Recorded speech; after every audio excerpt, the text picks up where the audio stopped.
in organizations, Heather, what are the foundations that probably this normally is handed off wrongly, I said, to the CHROs, hopefully it will be the CEO. What are the foundations that people or that organizations need to take or to leverage to actually become adaptive or to leverage the adaptation advantage? You know, I consulted for a company, and I want to say it was more than a decade ago, and it's just still stuck with me. And the company was a high-tech biopharmaceutical company, so that everybody worked there largely had their doctorate. So you had a lot of people who had been told they were smart their whole life. And that can sometimes be dangerous because you get the curse of expertise, where you funnel out information that doesn't comply with what you think you know. And they realized that as an organization. And so they set a requirement that to get above a certain level in leadership, and I think it was like maybe director level, they sent you through a week-long boot camp process where they would assess how much you rely on your expertise. Because if you have an over-reliance on your doctorate thesis or the way you view the world, that sort of mantra, if I have a hammer, everything looks like a nail, then you're going to lead your organization potentially in the wrong direction at times because you want to adhere to your expertise. And so if you were uncomfortable with failure, if you had an over-reliance on your expertise, you couldn't advance in an organization, which is the antithesis of the way most organizations work. They let people who are very deeply invested in their expertise that they've continued to, upskill on, become leaders. In this organization, they said, we basically need more neo-generalists. We need more folks who are comfortable saying, okay, this may not fit my expertise, and this may be an area I don't know about, but this is an area we need to explore. And I think as more organizations look to the future, which is going to be, this isn't going to be our last pandemic. This is not going to be our last moment of uncertainty. The velocity of change is not going to slow down. It's only going to accelerate. If you take all those three truths, an organization, if you want to establish learning at its core, you got to look at your leadership, because you can't establish learning at your core if your leadership is fixed on expertise they earned in the past. All right. I think you are, at the same time, when you talk about leadership changing, well, you're talking about identity change, right?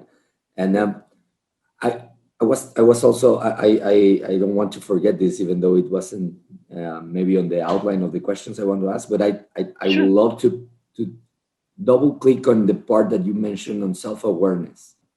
Regarding the leaders, I think one of the hardest parts or the challenges is for them to actually have the hard conversations about self-awareness, connecting with what you mentioned earlier.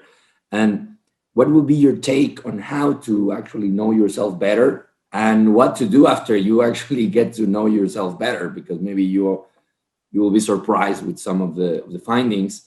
I normally recommend to have some tests, the typical tests, StrengthsFinder, Myers-Briggs, etc. But I think that's just one point of view. What would you suggest and what to do with the findings? Sure. So all the tests are helpful. There's a bunch of them out there, and I think actually we could use some more because we don't have the perfect ones yet. So as you mentioned, Myers-Briggs, StrengthsFinder, Ambassador Profile, there's a ton of them, and they're all helpful in one form or another. There's no perfect one. But I think from there, you've got to think about organization and say, if the leadership in the organization says, knowing ourselves is one of our greatest. Did I lose you again? No, I'm here. I lost you again, right? I'm here. I'm just trying to reduce the bandwidth use, I guess. Can you hear me? Okay, so you're going to go to your picture. You have your question. You'll edit that out later, and I'll just start over. No, don't worry. Answer? You can continue where you were. I will edit it. Don't worry about it. I'm just probably take the video out, so I don't know what's happening. I'm really sorry about it. Okay. All right. So yeah, there is no perfect tests. The tests are really helpful. They can give you different types of feedback. I encourage people out there who create assessments, create more of them, because we don't have the best ones yet, but we've got some great ones. Myers-Briggs is a good one. StrengthsFinders is a good one. Ambassador Creative Profile is a good one. There's a bunch of them. But beyond that, think about your organization. And if the leadership in the organization realizes that self-awareness in everybody in the organization is one of the greatest strengths you can make, because it's how you see your blind spots. So for example, in the book, Chris and I interviewed Dr. David Lewis and Alison Reynolds from London Business School, who said that actually accelerating learning, which is accelerating innovation, really comes from not only establishing psychological safety, Dr. Amy Edmondson's term, which is really important, but also cognitive diversity. So that's simply folks who think differently than you do. So if you think about your organization, you've got one person or two people who kind of make you uncomfortable because they ask you a question you haven't thought about. Try to bring them, if they're respectful and they're not trying to sink things, bring them into your team, because they're going to check your blind spots.